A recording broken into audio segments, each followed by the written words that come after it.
Mayor and Council, you have before you two items on the regular agenda, items 12R and 13R. Although these are two separate items requiring two separate votes, you're going to receive a presentation on both items, and we will make sure to remind you at the end that these are, in fact, several votes. As a revitalized and vibrant downtown is in alignment with the council priority related to economic development. Over the last several years, the city has made intentional investments and improvements and progress in the downtown corridor. Community input has helped us to shape a strategy for redevelopment and improvement in the livability of this area. For the next two agenda items, Assistant City Manager Rick Buss, Deputy City Manager Mike Faust, Deputy City Manager Kevin Burke, and Planning Director Chris Jaquez will present these development opportunities as the next steps in building a thriving downtown Peoria. Take it away, guys. Mayor, members of council, appreciate your time tonight. This one, I think, is going to hopefully be a night of celebration for a lot of long trend of and journey of work and effort by multiple people. But as City Manager Darwin said, we have one presentation to cover two agenda items, so you'd be voting on both agenda items separately. Mayor, Council, as you're well aware, this council as a whole has directed management to focus on the priorities of public safety, economic development, water security, and innovative government. The Downtown Revitalization Initiative is primarily an economic development project intended to bring jobs, businesses, events, vibrancy, and beautification to Peoria's historic downtown. It is also a key component of your One Peoria strategy. I have a good friend of mine that says every once in a while it's important to look back to see how far you've come. Tonight's presentation is intended to do just that, while at the same time looking to the future and celebrating our success. Tonight is the next step, and by no means the final step, in revitalizing Peoria's historic downtown. I know, Councilmember Finn, we were talking earlier about the importance of a journey and trending in the right direction. Some of your studies, that's where we are. I feel very confident that we are trending in the right direction and moving very quickly. So the next one is we put the acknowledgements early in this presentation on purpose. It takes a lot of people to make this happen. And without the support and work of those listed here, really nothing happens. So I'd like to start by thanking the council as a whole. This council has committed resources to the revitalization downtown and empowered management to deploy this strategy. This commitment has enabled management to move forward with significant, substantial progress after 32 years of when this was first discussed. This has made all the difference, council, and I'd like to thank you personally. Mayor, downtown revitalization has been your vision for quite some time. A rumor has it you've taken some council members on a few field trips in this effort. And Councilmember Crawford, you have been at every working group meeting, you've held a webinar, you've brought in potential prospects, you've been involved deeply in every step of the way. So speaking on behalf of staff, I want to thank you for your efforts, your leadership, and working closely with staff. It's much appreciated. And the gentleman to my right, our planning director, Chris Jaquez, who I've been in this business for 18 years. He is the best planning director I've ever worked with. You'll see in a few moments the incredible amount of work that he has done over the years to this point. And thank you, Chris, for not only everything he has done, but he continues to do. And in our working group, I know some of our working group is here today, but this working group is different than your traditional boards and commission. It is truly a working group. It is a roll up your sleeves working group designed to communicate the progress of downtown revitalization initiative, but also to solicit input from ideas from the citizens that we serve, and to bring forward innovative solutions. The working group members, it's a small group, so you see just 8, that were selected based on a blend of institutional knowledge, business background and acumen, and a sense of urgency to progress quickly and with an innovative mindset. So we meet in the evenings on a regular basis, and many times, I wrote here many times our working group is sent home with homework. I think it's every time they're sent home with homework. and they come back. Some of our folks take that very, very seriously and send us very, very long reports. You know who you are. So thank you, it's really great. So, but our working group members go out in the community, speak with their fellow citizens, they research new and innovative ideas, and then they bring them back to the group. So with that said, Chris, Manuel, Remigio, Liz, Lance, Ed, Eva, Mike, if you're here, please stand. Thank you so much. No, there's our working group, so thank you so much.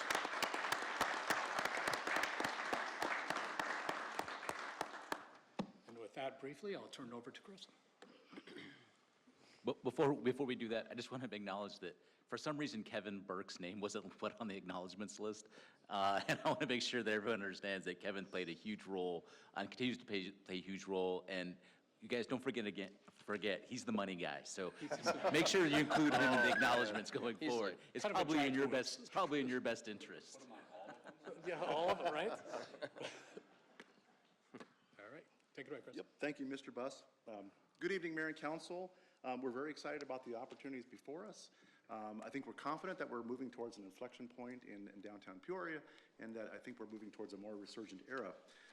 Downtown revitalization, as you all know, is tough. It's a long journey, and it's certainly been a long journey here.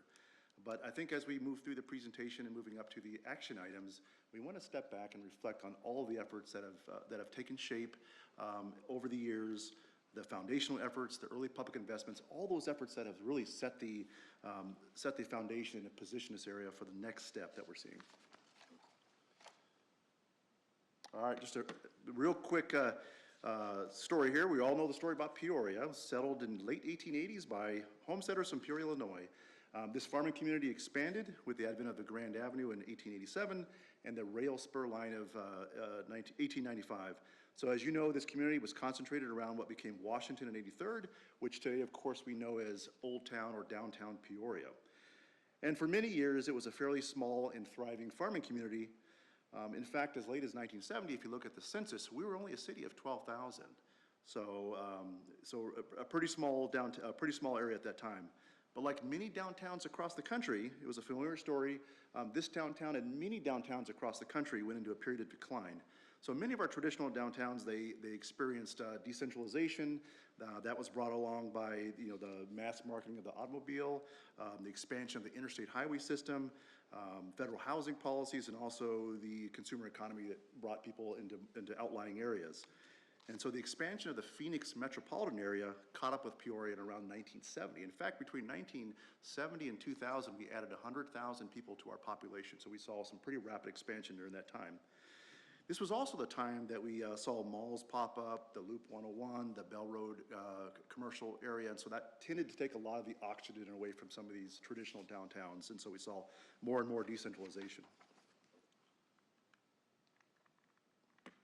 But there was also renewed interest in the late 1980s and the 1990s to bring attention and investment back to the heart of the city. At that time, City Hall was firmly entrenched near downtown. It was the nucleus of City Hall in this area. The graphic you're seeing tonight, that shows 3 pillars of revitalization. Now this is informed by a shared vision, strong leadership, and a number of other inputs, but there are basically 3 pillars to revitalization. So you have to make sure that, first of all, the regulatory environment, you have to make sure that the policies and regulations that you have are in alignment with the vision and the direction. Public investment area also shows the private sector that this is an area that the city cares about. So we were talking earlier today, but it's essentially inverse of the broken window theory. So when the city is providing investment in the area, it shows that it's an area of priority, an area of interest. And finally, it's those catalytic projects that bring critical mass to an area and help activate the environment. Okay, in setting the stage, the city first adopted what was known as the redevelopment plan in 1996. Now, not to confuse this with the typical visioning and land use plan that you might be familiar with, this one really had a narrow focus under state statute. It allowed for blight mitigation and redevelopment authority. So that plan had its purpose. It ultimately sunset. But in 1998, the city adopted the Central Peoria Revitalization Plan that later on became the Old Town Revitalization Plan.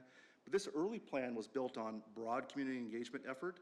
This established a consensus on the vision, the character, the urban form, or how the buildings should be laid out, and also design principles for downtown Peoria.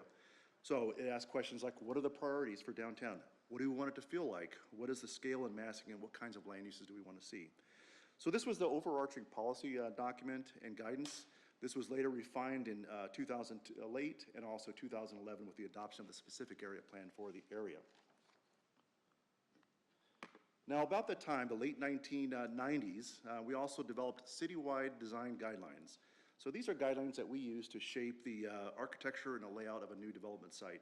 So I've been here long enough to know that I worked with version 1.0 back in 1999 and 2000, and at that time, we actually had a scoring system. So we would score architecture, and so you can imagine it's hard to quantify, it's hard to score, good design. It's really tough to do that.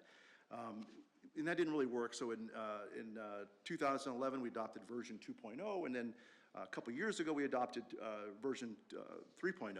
But back in 2011, what we did was we understood the importance and the distinction of downtown, and so there was a chapter that specifically related to the downtown area. Again, you can't treat downtown and its character the same way that you might treat Bell Road or Lake Pleasant Parkway. Very different character. So when the document came out in 2011, it was built on some policy guidance and some principles. Emphasize the public realm. That means let's make sure that any development that occurs recognizes the importance of the activation of the sidewalk and the street scene. Respect the heritage and character of downtown. We want to make sure that buildings that come about respect the massing, the scale, and the setbacks that really build to walkability. Create opportunities for social interaction. We want to infuse art, street furnishings, and landmarks, and all together with all those variables promote walkability. So we want to put it together in a way that it thrived at one time and early in its history, and make sure it celebrates and acknowledges all those inputs. The city also developed a new zoning district that was specific for downtown, and that was adopted by council back in 2005. So while it's absolutely important to have a vision and a policy guidance, you have to have the actual development codes in place to advance the type of character we're looking for. About that time too, the city also rezoned the entire downtown to that new zoning district that we developed. So that zoning district has a number of development standards with it. So at that point, we identified that we wanted maximum setbacks. We wanted buildings pushed to the street. We didn't want a parking requirement. We also, through the land use schedule, eliminated auto-oriented uses like gas stations and drive-thrus because they tend to disrupt any type of walkability that you're trying to promote in the area, and it tends to destroy the character. And finally, I do want to talk about on the bottom of the screen a code amendment that is currently in progress that relates to these downtown zoning districts. So again, these are specific to downtown, but as we started to look at the opportunities in front of us, and we look towards inspiration in other successful downtowns in the valley like Gilbert and Chandler, we wanted to make sure that our zoning code and the standards weren't confining, that we would get the types of new and dynamic signage that you see on the screen to the right. We wanted to make sure our code allowed those types of opportunities. We wanted to make sure that the land use schedule was updated to make sure that the types of uses we might want to see in the downtown would also be in this district as well, and so this district would not be, would not be an obstacle to the development of downtown. We are currently working on that draft. We will be bringing that forward. We're looking at fall of this year to bring that draft forward. And then finally, before I turn it over, I think it's important to note some of the earlier public investment opportunities that have leveraged downtown. We had, of course, the Peoria Center for the Performing Arts. That came to fruition back in 2007. We also saw some pedestrian improvements along 84th Avenue, which provides, of course, a direct link to City Hall. Johnny Osuna Memorial Park, which is actually Peoria's oldest park, dating back to the early 1900s. That was renovated about a decade ago, as was the community center. Also, with Arizona turning 100 in 2012, Centennial Plaza behind City Hall was constructed, which of course provides an alternate venue for events. And finally, there were efforts to assist the private sector. We had the facade renovation program that assisted Wagner 1 and Wagner 2 plazas along Peoria Avenue. And then, as you all know, the former fire station that was purchased and renovated, which is a great example of adaptive reuse as it paid homage to the firefighting past. So I'm going to stop there. Kevin's going to talk about some of the more recent efforts.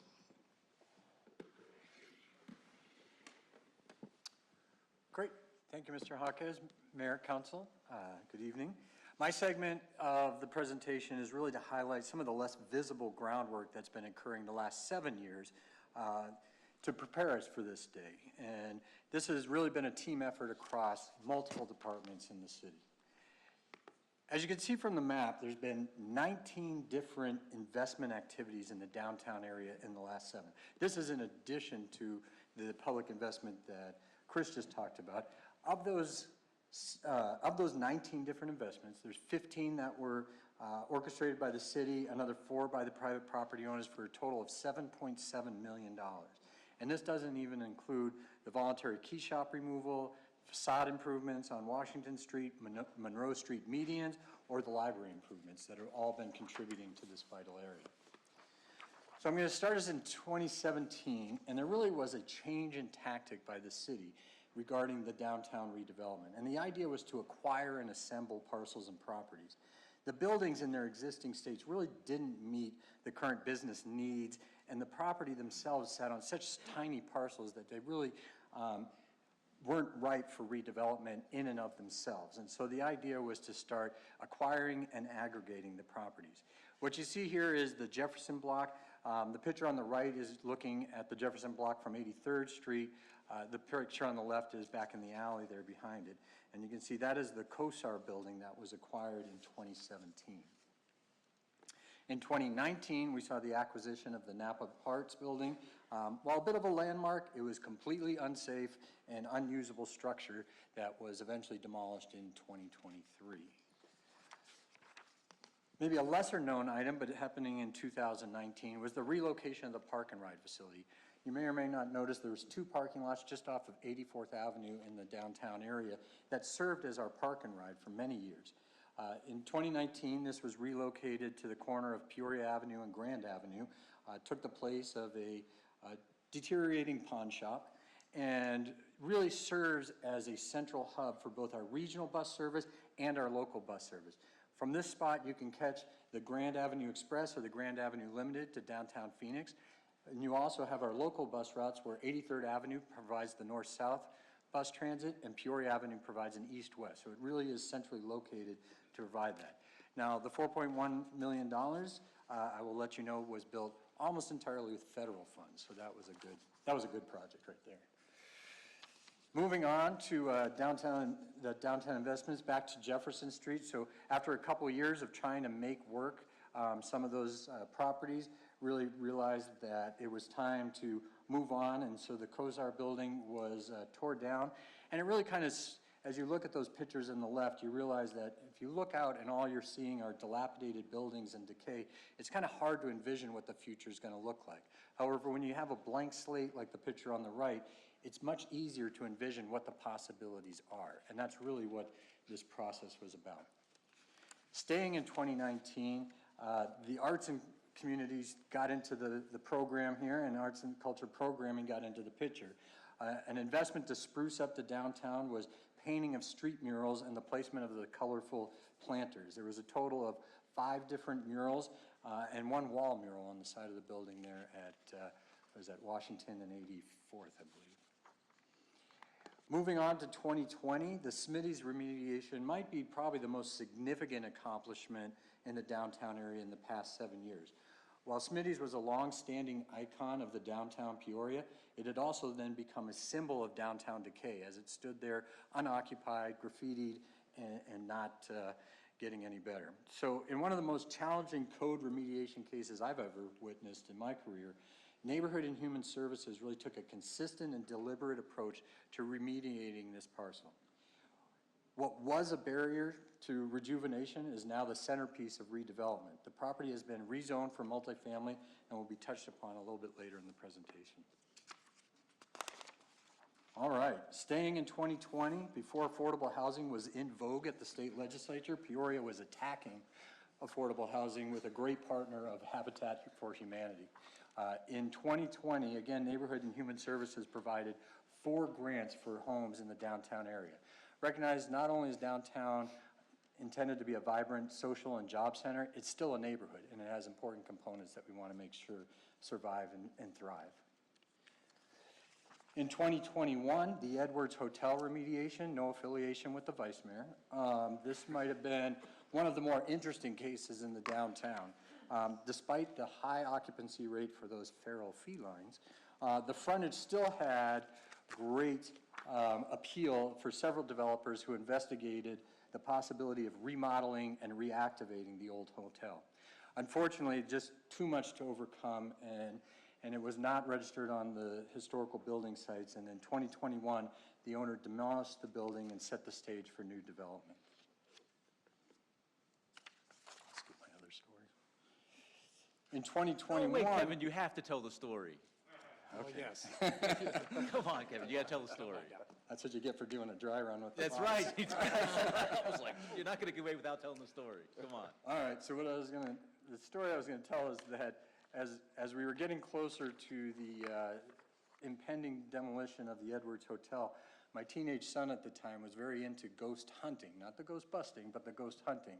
And so made me come down, and we brought all the scientific equipment and walked around the building looking for any sort of sign of ghost. And sad to say that the ghost had vacated the building as well. There was no signs of ghosts at all. So we moved on. Just the cats. Just cats, yep. In 2021, the mission of redevelopment was moving slow. COVID was certainly not helping. And in an effort to really activate the space in an interim capacity, there were some transient beautifications made to the downtown area. These have served us well for downtown special events like Martin Luther King Weekend, Second Saturdays, Somos, and the Holiday Festival. Again, these are intended to be temporary investments that keep the property alive and interest very much real in that area. And then in 2022, one of our last acquisitions and removals was another underperforming age structure, which was the car wash at the corner of 85th and Peoria Avenue. Now, this unfortunate structure really unfortunately serves as the gateway from people approaching downtown from the west, coming into that area. It was demolished in 2022 but along with its redevelopment potentials, it really is a prime location for a new entry monument, announcing your arrival into the downtown area. With that case, though, I do want to pass along So anecdotally, I guess I have a story too. I'm coming up on my 25th year at the city, okay? And every day, driving to work, I would drive by that car wash. I have never seen anyone use that car wash. Well, one day I said to one of the inspectors, so why don't you take the city car down to the car wash? Let's just wash it there, and So the inspector took it down to the car wash, put the quarters in the machine, got the hose, and out came a plume of dust. That's what came out of it. Suffice it to say, that was the last time we used that facility. Exactly. So really to wrap up, maybe a little bit hard to see, but you can see those blue parcels there. Back to the 2017 strategy of acquiring and assembling and aggregating properties, we really have obtained a critical mass through these numerous investments, which set the stage for the next season in the downtown history. And for that, I'll turn it over to DCM Mike Faust. The comedy show going on tonight, I don't know. Mayor, council, I try to be funny, but I'm going to pack that away tonight. I have the privilege of talking about the opportunities today forward and really taking the vision of this council and making it into a reality. There's a lot of transition, a lot of history that's gone on here. So let me walk into this next phase of downtown. Before we get into the proper downtown area, really 83rd to 85th, Washington to Jefferson, just really want to highlight, in order to make some of these projects successful, we need a critical mass of people. And although there are residents in the area, there are 3 very specific projects that are going to help to catalyze this by bringing a critical mass to the area. So when we look at about a half-mile radius from the proper city center, you have 1,000 new units going in. So Kevin had highlighted the old Smitty's building. That's the Overland project that's currently in a planning review, site plan review actually. Streamliner, which is 87th Avenue in Peoria, actually they have their groundbreaking on Thursday. So that project will come to fruition. And then if you look just south of downtown, the Peoria Place project is just moving, right? With residential, employment, and commercial opportunities all under construction. Over 400,000 foot of employment opportunity and really 3 residential projects happening all simultaneously. That is going to bring a larger critical mass to help businesses thrive in downtown. So tonight, as we walk through, we're going to highlight 5 particular things. 2 of them we'll be presenting and taking votes on by you. We will touch a little bit. We spoke on Thursday in our capital improvement project review. Some of the investments that are highlighted in there, I'll touch on those as well, and also touch on just a few more projects we have going on in the area. But you can see from the map, we'll touch on the old central schoolhouse renovations, landmarks that are being conceptualized for a couple of corners, some discussion around partnership on the Napa site, and then the 2 project sites we're talking about this evening. So the schoolhouse, when I first got here and looking back even as a Peoria resident, we heard a lot of discussion that this was being contemplated as a restaurant or some other application. But this is truly a community asset. And I think the team, when they looked at it, saw this needs to remain a community asset. And so the strategy the team has is to activate this for programming through the arts, library and culture team to bring forth another connection for community to stay connected with its history. In 2022, there was an evaluation done of the building. The team has worked diligently to put together a high-level scope for renovation of that building, addressing plumbing and other interior deficiencies. And they'll now transition into the process of implementing and actioning those steps to bring that building up to a usable case. This is one of the 3 or 4 projects that we highlighted inside of the capital improvement plan during our budget study session last week. This one, although important, we are positioning behind from a schedule standpoint relative to the 2 restaurants. We're going to prioritize the 2 restaurants ahead of this one. Another project, because what would a downtown revitalization be without a water tower or a windmill? I feel like everyone has to have one, and we can't be left out. The picture on the upper left, I think are 2 key icons of the city, right? The water tower and the windmill. We've actually got a great team here on staff that are actually drafting some imagery for us to consider. And what we're contemplating is one of these monuments placed at 83rd and Grand. We see roughly 30,000 car movements on that road a day. We need some way of signaling that something is different in this space. And we're also contemplating another monument, probably smaller in size, at 83rd and Cotton Crossing, to try to bookend the streets and let people know we're there. So as these artistic renderings are finalized, we'll run them through the working group to get their feedback. We'll bring them back to council, let council take a look, and then we'll move forward. I do want to highlight that this is not contemplated in the current CIP, but is something we'll be looking to, once we understand what the final configuration would be, the cost, and how to move forward with execution. Another project before we get to the other 2, I guess the main course of the evening, is the Napa site. So the Napa building was demolished. I don't even want to say demolished. I think we bumped into it and it fell down in the fall of, and that's a joke, but it's not, because literally I remember that morning I had something to do and I was like, I'm going to go watch them tear this thing down. And I showed up at 8:30 and I was like, it's down. Like it was anticlimactic. And so we went about our day. But this site, it really, the team had thought through, put forth to the working group, and everyone just kind of fell in love with this 2-story kind of bookend to the city block. And so what we're really seeking here, we're currently marketing the property, but we're looking for a private partner to come alongside us here. We see a great opportunity for somebody who shares our vision and who sees Peoria's potential and wants to come alongside and do a land deal for their construction and ultimate first floor retail space, maybe second floor retail or office. Depending on how the first 2 projects play out, we may be able to move faster on this with a city investment, but right now we're marketing this as an opportunity for a public and private partnership. But let's get into the main reason why we're here tonight. So tonight we'll be presenting 2 projects for your consideration. We'll take 2 independent votes. These projects we feel are consistent with the vision that the council has set. It's consistent with the vision and feedback we've gotten from the community, and really builds upon the efforts that we heard the rest of the team present tonight. I would like to introduce some folks in the audience, and I'd ask that they stand so we can introduce. From Caldwell County Barbecue, we have Spencer and Elliot Caldwell and Travis Taylor from that team. And from the Jefferson House, we have Lance Linderman and Stephen Allen. So.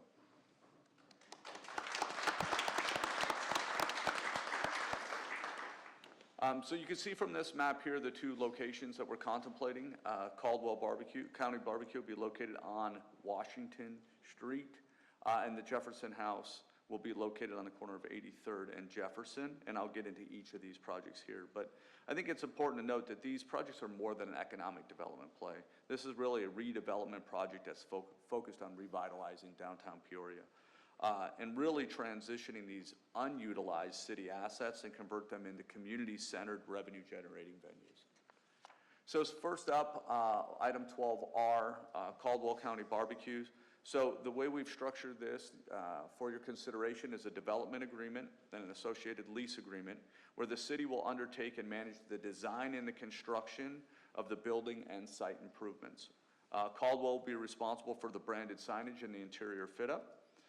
We are ready to move on this design and construction effort. In fact, we have our kickoff meeting with the design firm tomorrow morning at 9. So we get the thumbs up, we're ready to move and mobilize very quickly.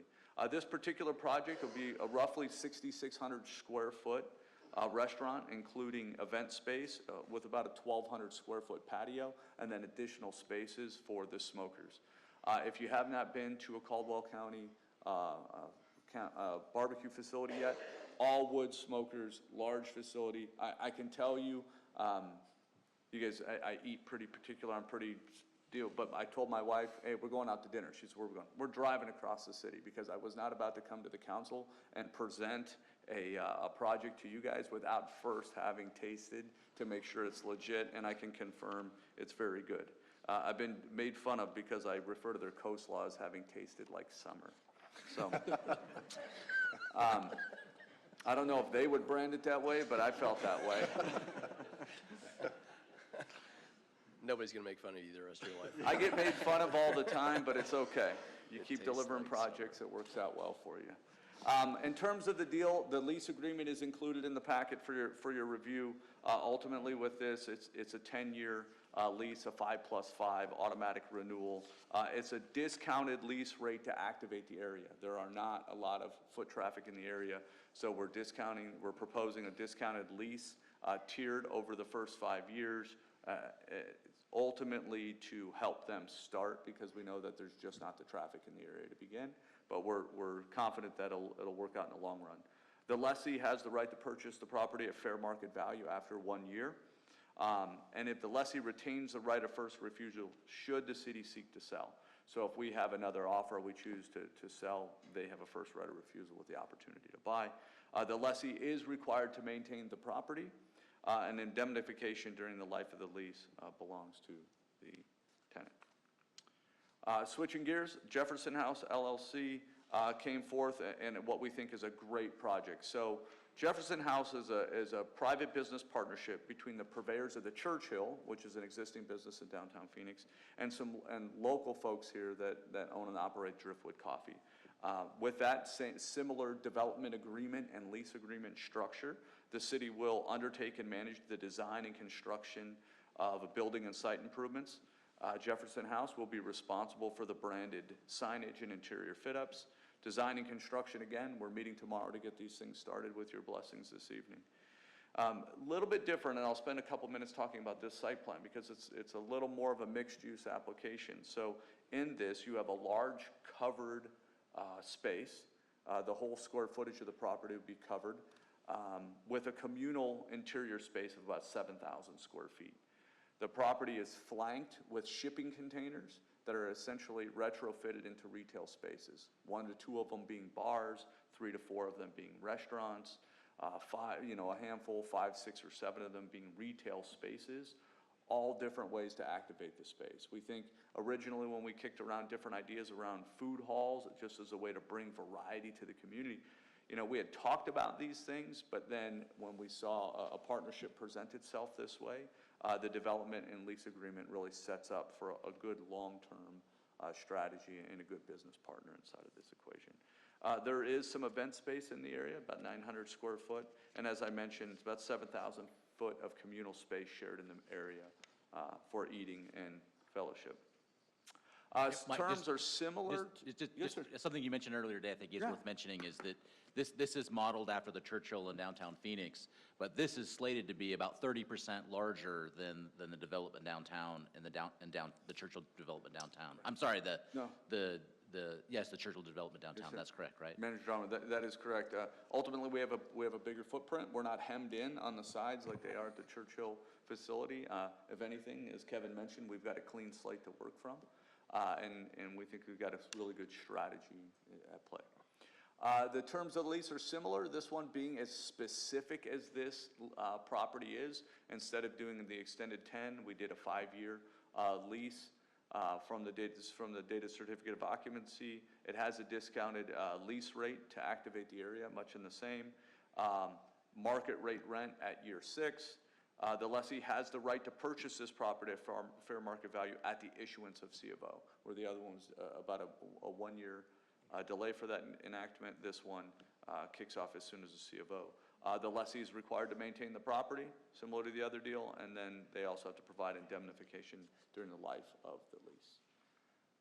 So with that, 2 items in front of the council, 2 separate votes will need to be taken.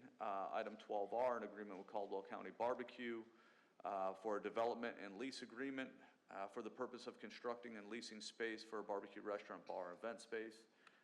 And item 13R, an agreement with Jefferson House LLC for an economic development and lease agreement with Jefferson House for the purpose of constructing and leasing space for a food hall and event space at the northwest corner of 83rd Avenue in Jefferson. You know, right before we go into the vote, I just want to thank the team for all the effort that it's taken to get here. I think you had more of a lengthy presentation, but it speaks to the amount of energy, effort, and passion that's behind this project. This is phase 1 for us. These are the things that are in flight now. These are the things that we're bringing to fruition. We're not done. The key thing is to stay congruent with the vision that's casted by council, stay connected to the community, listen well, and then deliver projects that people are excited about, because we think that this really will shift us from what used to be to what will be. So with that, we're welcome to take any questions you may have. Guess we're done. So we're going to have 2 votes, right? The first one being this, and then the second one being the Jefferson project. Yes, right? ma'am. And so is this for questions on both projects or one or the other? Let's go ahead and Mayor, Councilmember Dunn, we'll be happy to take any and all questions. Okay. So I was speaking to you earlier, and I just needed some clarification on a couple things. Can you explain how Driftwood Coffee is partners with the Jefferson? Is it singular? I mean, are they both partner? How does that partnership work? Mayor, Councilmember Dunn. So at the end of the day, it's a private business, right? So you have private citizens that formed a business called Jefferson House LLC. Yes, they own other businesses, but those are separate and apart from this. So when we negotiated the DA, we negotiated the development agreement and the lease agreement with the owners of Jefferson House LLC. They just happen to also, 2 of them happen to be owners of another business in town. So my question, I have another question. They have other affiliations, obviously the Driftwood Coffee that we know about. Yeah. And then Axiom Church, is that correct? Mr. Mayor, Are they Councilmember Dunn. with the same partners? Are they with Driftwood and Axiom? Is it the same people? Mayor, Councilmember Dunn, to be fair, I don't know much about Axiom.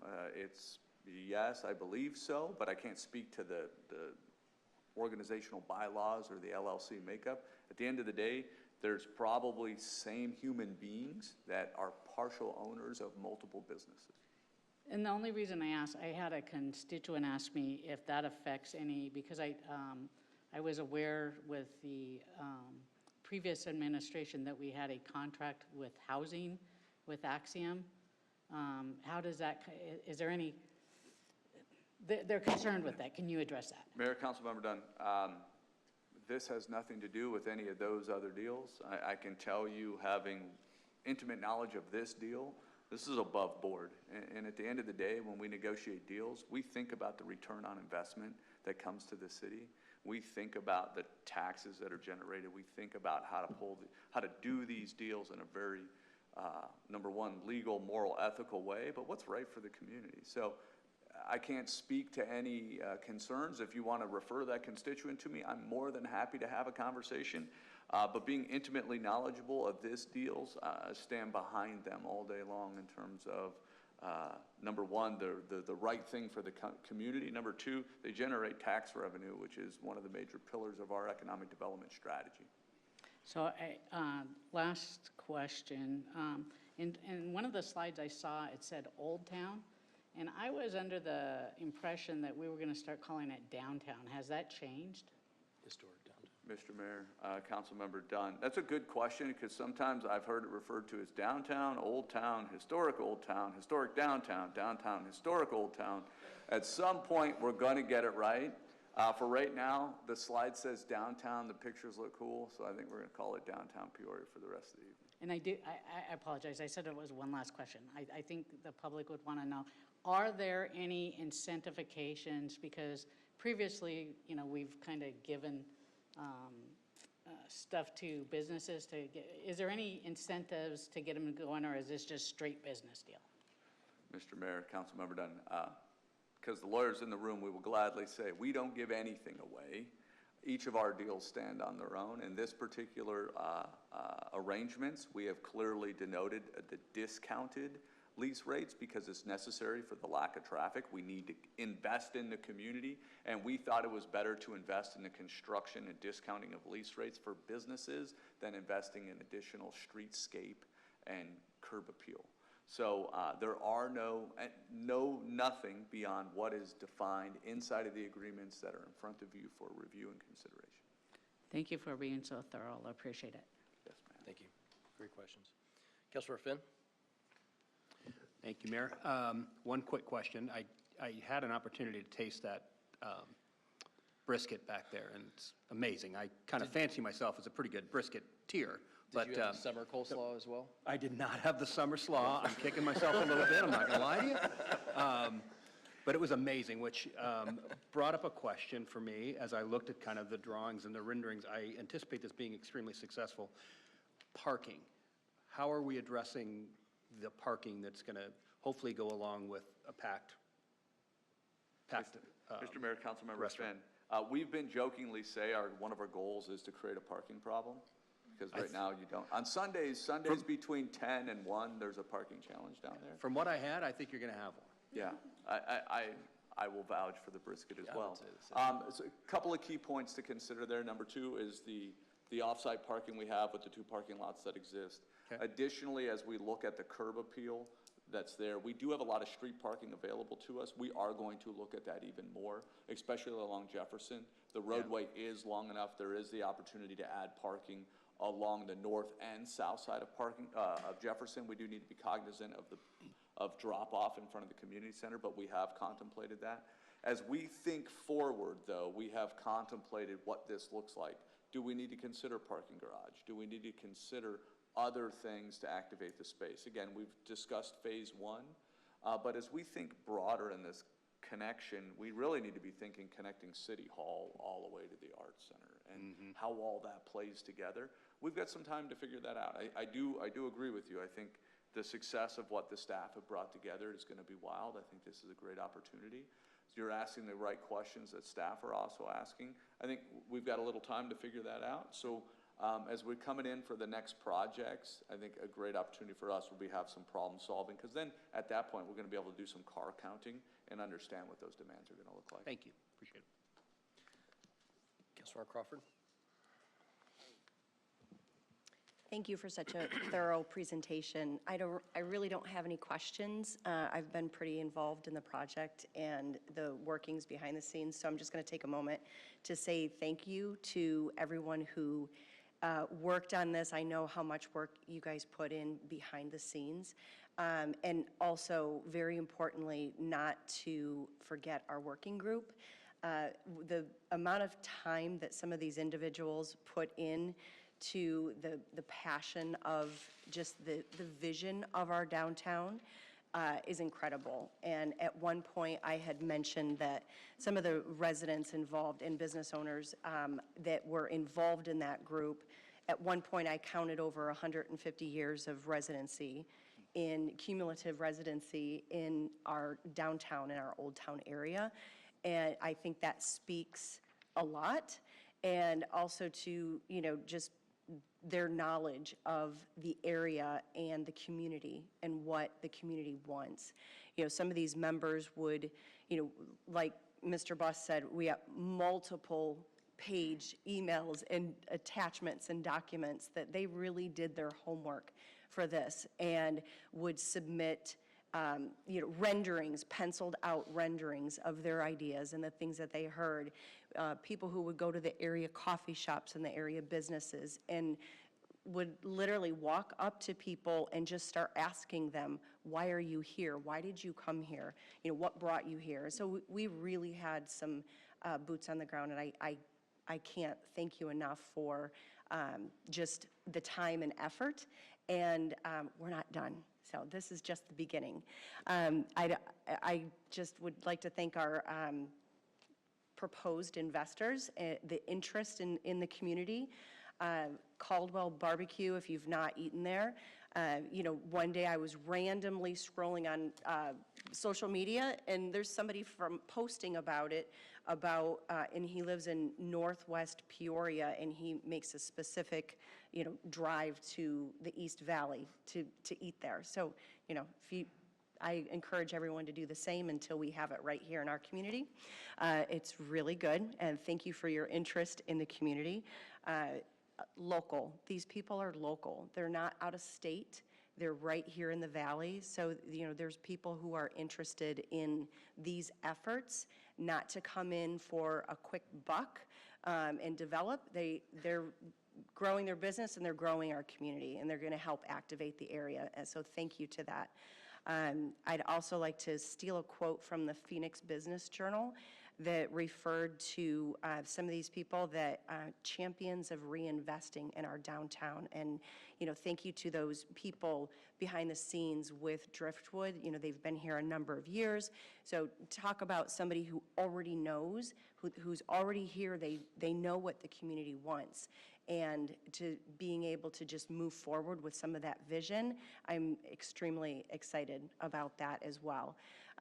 These potential approved development agreements are truly a testament to the city's commitment to this community and what we want to do to activate the area and really grow our Old Town redevelopment. So thank you. And again, this is just the beginning.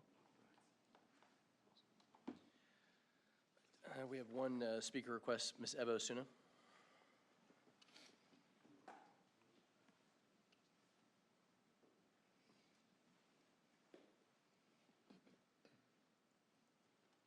You're new. It goes down. Can we keep the slide up? Jared, can we keep the slide up there? So do I get 3 minutes or 6 minutes? Previous slide. Three. For two. Three. Is this only for 12 hour or 13 hour? If you walk around the block 5 times and then come back. Oh. do it. I'm just messing with you. So 12 hour, the barbecue place, I just wanted to say that I wholeheartedly agree with this and this proposal. I surveyed several Peoria residents, and many like this proposal. So I was part of that field trip that went to that other town to try the barbecue there, so I know barbecue is going to be a big hit here. I think it'll be a great anchor, a restaurant anchor, a connector for other restaurants to want to come in and do business with us in downtown Peoria. I just feel like the team did. It was like almost overnight. It happened so quick, and I so appreciate the opportunity to serve on this committee, because it just showed me that we can have differences, but the city and the residents, we came together and we killed it. I think that we did great. Your team, Mr. Faust, listened to us. We all gave input, and you listened to us, and I think that that was the best part of it. And Councilmember Crawford, thank you for always being there. you always listen to whatever I had to say about the projects. And I had, my other people that I always went to, Mr. Faust and Danette, and, I'm sorry, Councilmember Dunn, and, my counterparts on the committee, we always talked, because there's a vision there, and we see it, and you made it happen. So, and that's for 12R, okay, now I'll go to 13R. I love the concept of this project. As soon as it was presented in committee, I was like, what? You remember my response. I was just so excited about it. During the COVID, we were having meetings with some of the staff before, and I swear this is the truth. They were asking for opinion, and I said, we should do those container things, do art on them, just to bring people down and, bring some food trucks. And then this showed up.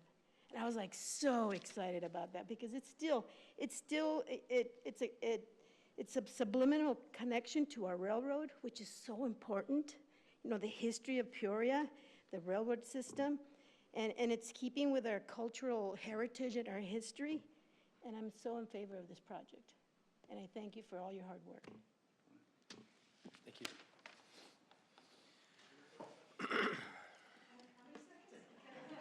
Can, please. Tell Mr. Burke. Absolutely. Mr. Burke, you're looking in the wrong places for ghosts in Peoria.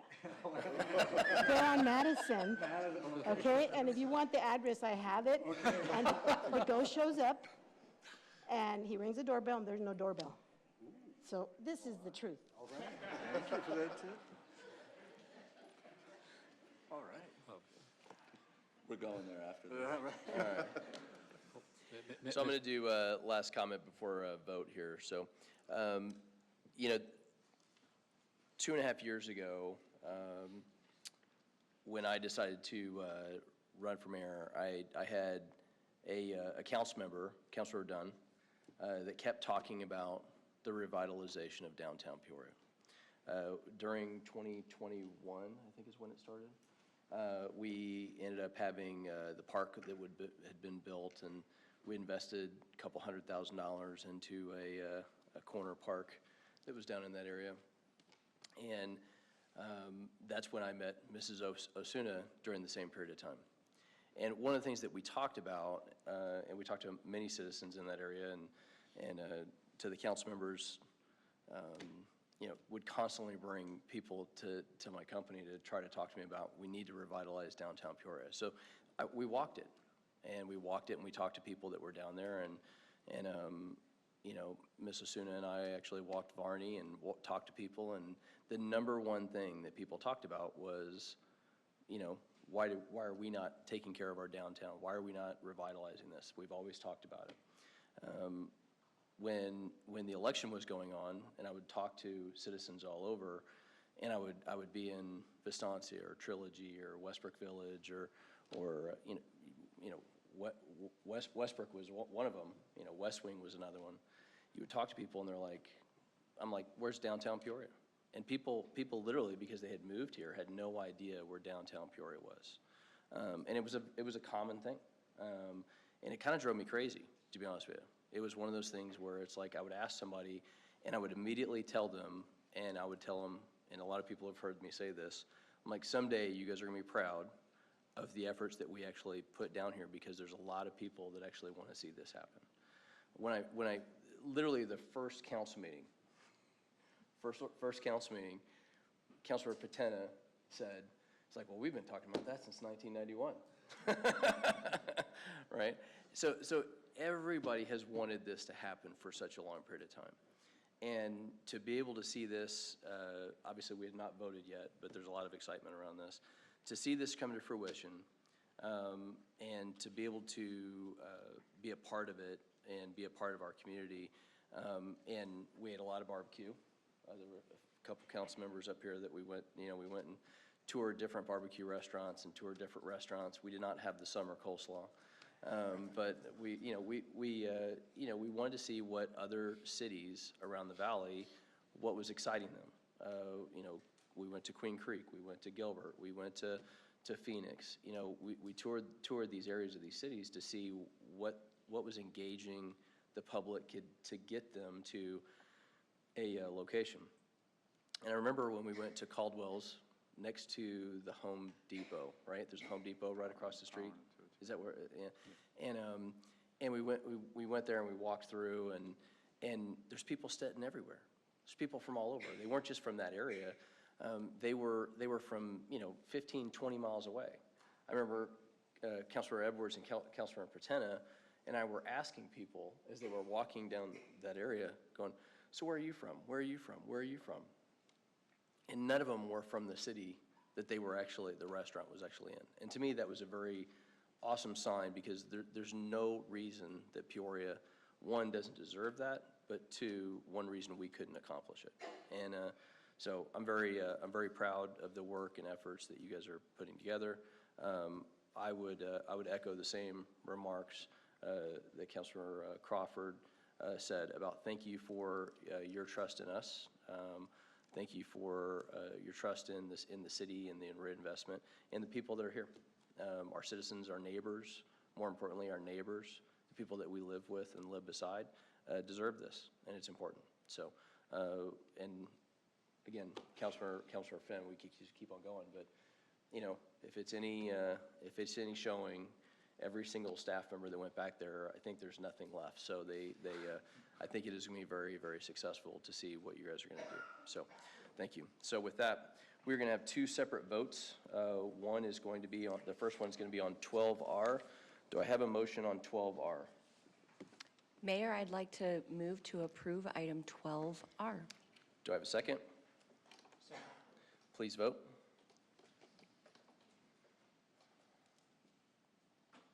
And it passes 7-0.